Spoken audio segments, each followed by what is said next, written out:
Est-ce qu'il faut chasser les députés issus des partis politiques à l'Assemblée? Moi, j'ai dit non.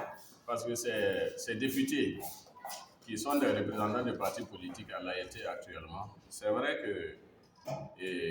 qu'ils représentent des partis, bien que les partis politiques soient dissous, mais ce sont des Burkinabés avant tout, et le travail qu'ils font là-bas, c'est pour tout le pays.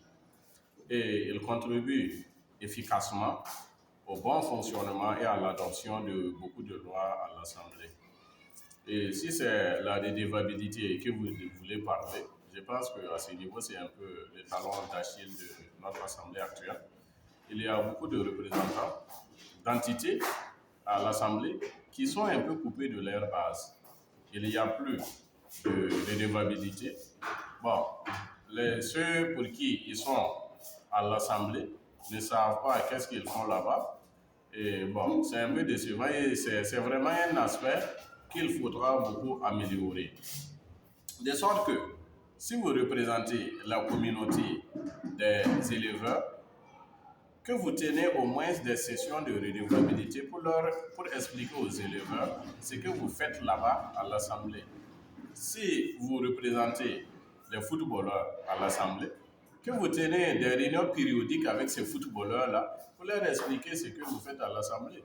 Voilà, parce qu'il ne faut pas aussi dire que c'est de la politique.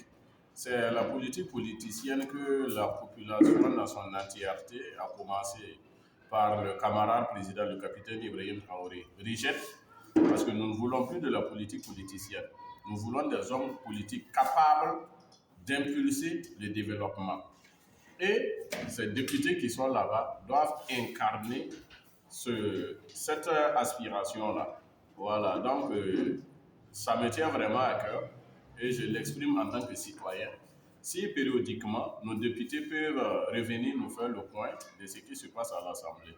Parce qu'on a comme l'impression que même l'exécutif est plus proche des populations que l'Assemblée.